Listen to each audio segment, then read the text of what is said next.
What you see in front of you is the updated WNBA mock draft from Tankathon with the second round added, as we are only about a week away, inside of a week, I should say, before the WNBA draft. That's right, expansion. All of this has to happen incredibly quickly because of the collective bargaining agreement finally being signed as we get ready for the season. So, Caroline, let's take a look at it. Whose March Madness run helped improve their W draft stock the most to you? I think it's Lauren Betts. And look, Lauren Betts, even going into the tournament, Lauren Betts going into the season was viewed as a potential number one overall pick. So it's not like Lauren Betts went from this obscure name that nobody was ever talking about to all of a sudden talked about in the number one overall contention. I want to acknowledge that.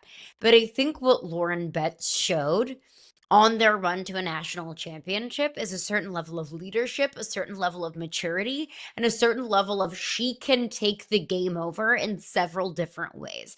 I mean, the way that she can score, the way that she can guard the basket, the way that she is such a presence in the paint. She has something that you can't coach. You can't coach 6'7". So like, that's been there, right? There is a certain element of Lauren Betts that's always been made her such an intriguing draft prospect. But I think that was just this certain level, a next level that was unlocked from Lauren Betts. Whether it was her leadership, whether it was the ability to get smacked in the mouth and then to continue to bear down and keep going. I questioned that about this entire UCLA team and about Lauren Betts, just because they hadn't, at least it hadn't felt like they'd been overly tested throughout this past season. They lost one game, and that was to Texas in the month of November. Then throughout conference play, it just didn't feel like UCLA was battle tested to at least not enough to really, wear the weathering of the NCAA tournament. Then against Duke, Duke got out to an early lead. Duke was leading at halftime, and then we saw this different level of UCLA and of Lauren Betts get unlocked. I also think it would be naive to say that playing your best basketball on the biggest stages against the best teams in the country doesn't matter. Of course it does. It absolutely matters that Lauren Betts led her team against Texas, one of the best teams in the country. They out Texas, out defensed one of the best defensive teams in the country in Texas, and then beat and whooped South Carolina the way that they did. I think that Lauren Betts is viewed as not just a prospect and a player, but a legitimate leader a little bit differently. At least I do coming out of the NCAA tournament, Fitzy.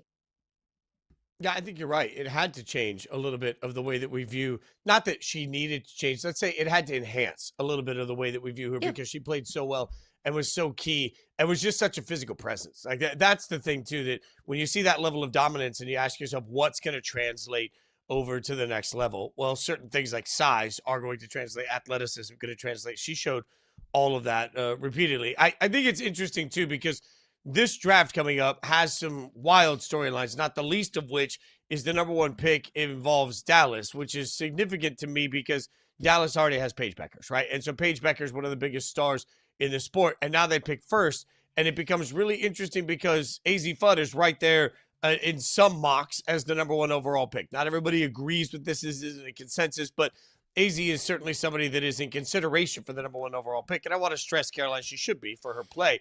But also, it Totally. becomes, let's say, at least something that has to be factored, talked about, a conversation for Dallas that Paige and Azzi are in a public relationship. So you've got two people that you'd be putting together as teammates, which on the one hand can be a beautiful story, and that's the synergy that we're all going to love. And if she gets drafted there, we'll look at it and say, look at that, putting them back together. They played together at UConn. They're in a relationship. All of these great things that come together.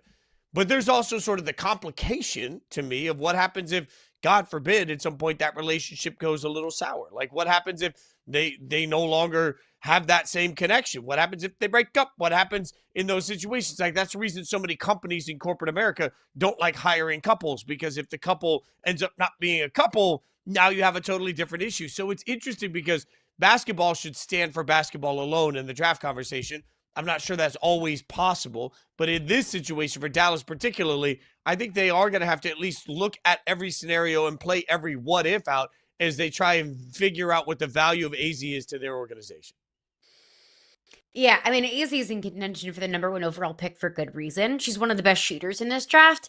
Like, Dallas has a lot of needs, but they need size and they need shooting. Lauren Betts fills that size. Azzi Fudd fills that shooting need. You bring up their connection, obviously teammates at UConn, they are in a relationship. I think if you're Dallas, you just have to continue to focus on what's the best for your basketball team. I think the fact that Azzi Fudd and Paige have not just that connection as teammates, but have that connection as significant others, I think that can only be the cherry on top. I think the concern of what if their relationship goes sour, I don't think that you can worry about that. You have to worry about what is going to help our basketball team develop, what's going to help us win the most games possible moving forward.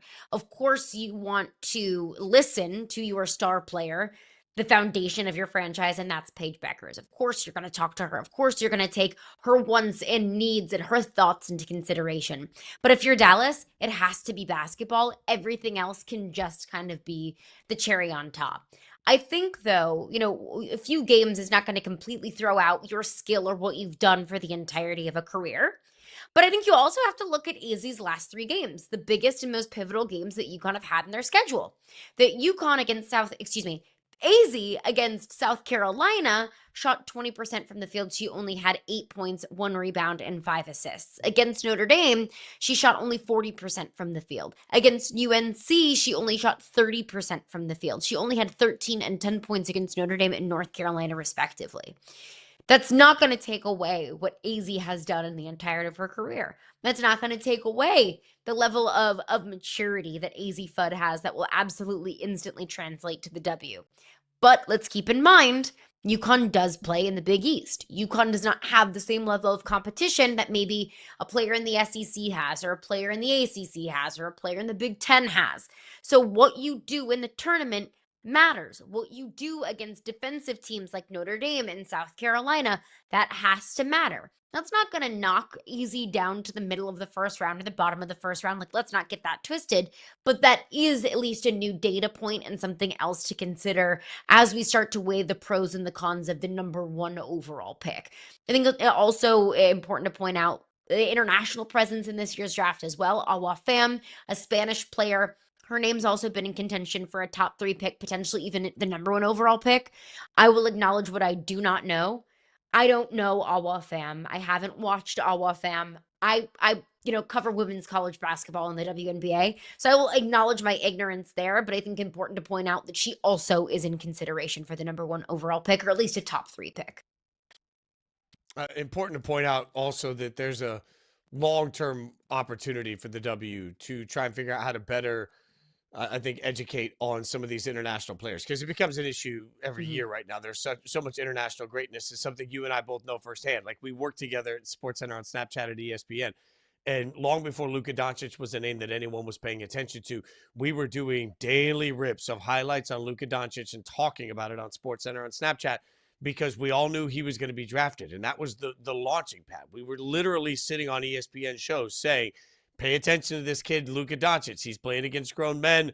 He's an adult playing in European basketball. By the time he got to the NBA, plenty of fans, especially young fans, knew about him. The W's got to figure out a way to do the same for players like Awa Fam, because it is better for the draft. As somebody that covers the NFL draft every year, it is better for the draft when there's name recognition, especially for the first overall pick.